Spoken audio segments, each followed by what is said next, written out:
Don't forget to like and subscribe to stay up to date and help the channel grow. We really appreciate you spending some time with us today. And now, on with the show.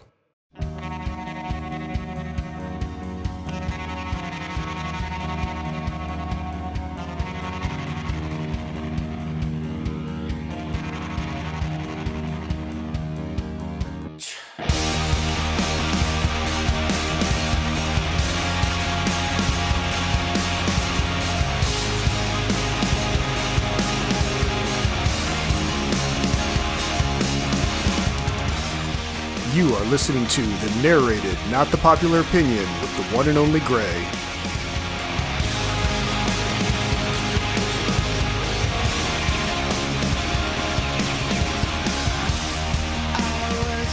Greetings, opinion nerds. It is I, the one they call Gray, and we're talking about the different ways to look at that most important meal with Breakfast at Tiffany's on this episode of Don't Look Back, coming up right now.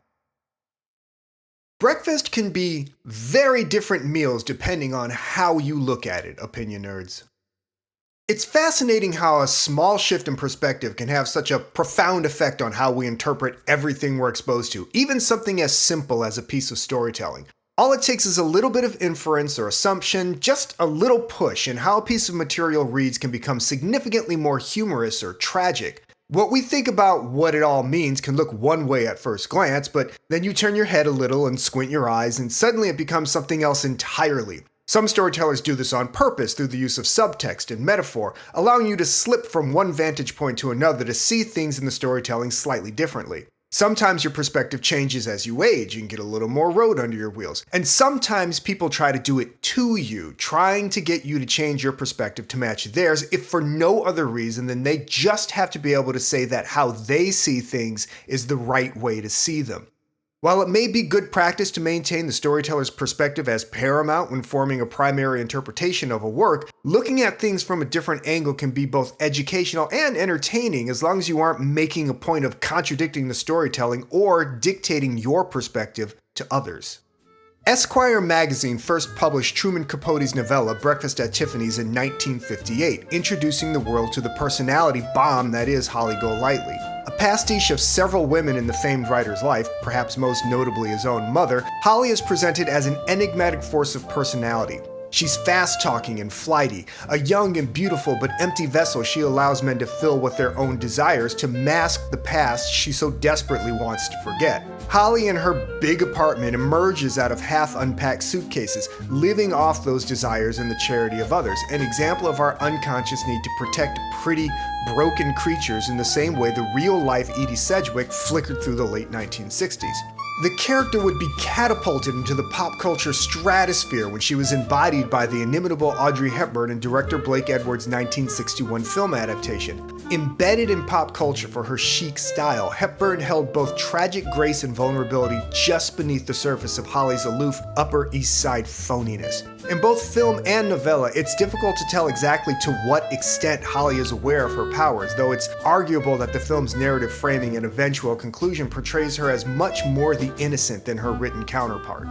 While holding to the major beats of the novella, the film contains several notable deviations that slightly expand the work and shift its framing from that of the possibly unreliable recounting of an unnamed narrator to being a more immediate and humorous drama. Most importantly, Edwards and screenwriter George Axelrod, most likely at the behest of the studio, alter the intent of the work to create a more romantic narrative that rounds out Holly's sharper edges. In both incarnations, Holly isn't particularly intelligent, motivated, or skilled and is, at this point, looking to buy her way through life on her charm and her looks. Both versions of the character are running from their past, but the novella implies a more horrific trauma that has turned Holly into a survivor.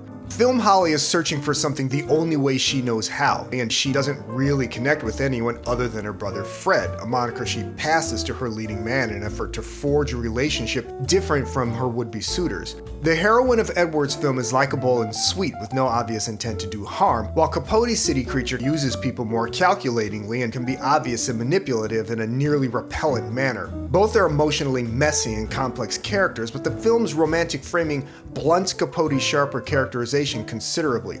The film is stylish and fun in a way that the novella can't be, and these framings leave the audience with distinctly different impressions of the character. When it comes to looking at the character, one persistent issue of perspective concerns the question of Holly's line of work, specifically whether or not some of the language used in the context of was coded or meant to metaphorically suggest she traded her body for money. Capote was insistent that Holly did not trade sex for money.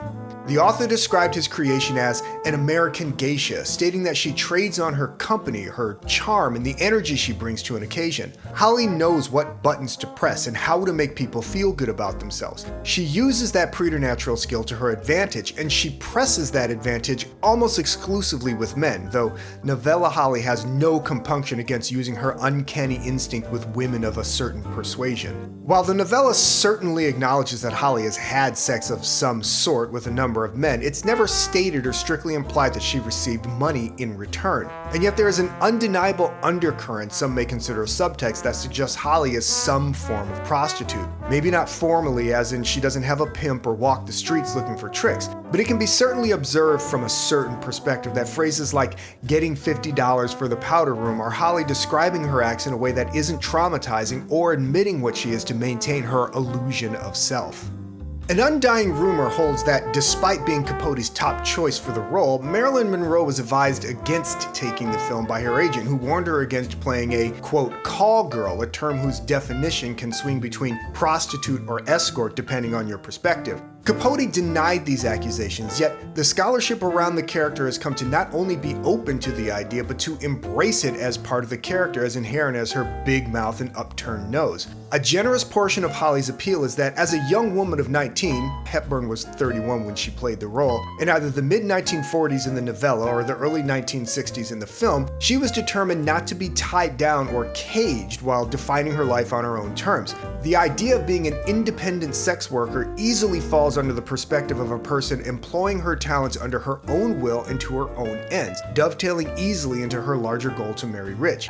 There's very little in the material to justify this perspective, but not enough to completely dismiss it, at least not looked at with modern eyes, and the manner in which you approach the character can have a dramatic impact on how you interpret the storytelling. This consideration of perspective is much more interesting when looking at the film character. The film's efforts to portray Holly as a more innocent and sympathetic character open up an interestingly bisected lens through which to view it. From one perspective, Holly is a simple girl with a natural, effervescent charm who spent so much time afraid of being trapped, of having men tell her who she is or what she's supposed to be, that she's never learned that you can belong to someone without being owned by them. Her romanticism conflicting with her determination to never again be poor, she truly hopes she can find someone wealthy who can take care of her and will sincerely love her. Someone that she can, if nothing else, convince herself she loves in return. And as the audience, we are drawn to her genuine innocence with a desire to protect it. We want her to find the love that will finally make her whole. The other perspective paints Holly in a darker light.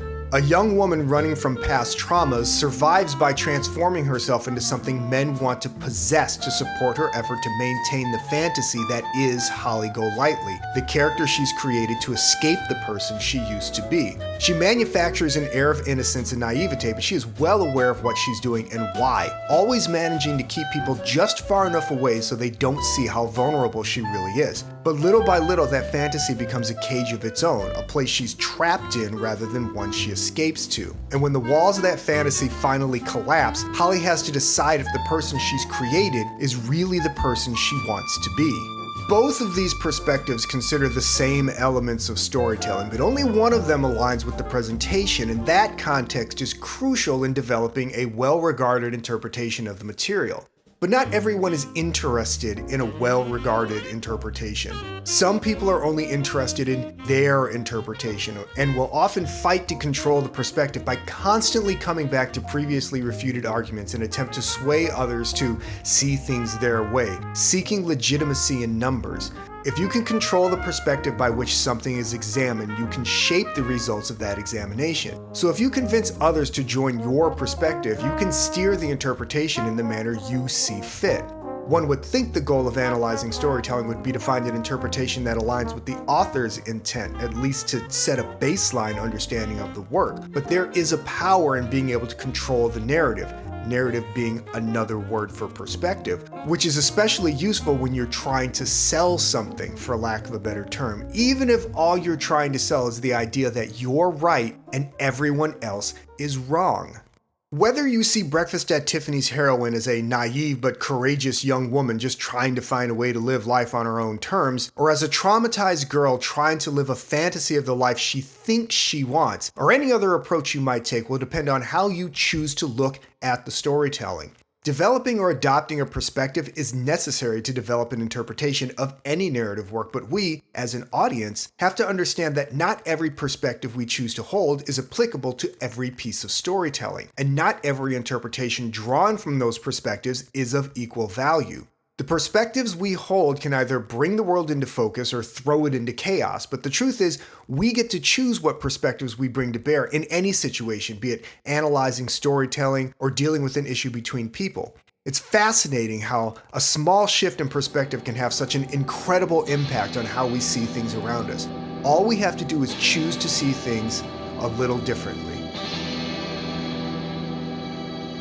This has been the Narrated, Not the Popular Opinion. As always, I have been Gray, and if you like what you heard, you can leave a tip at our Ko-Fi page at ko-fi.com/notthepopular-opinion.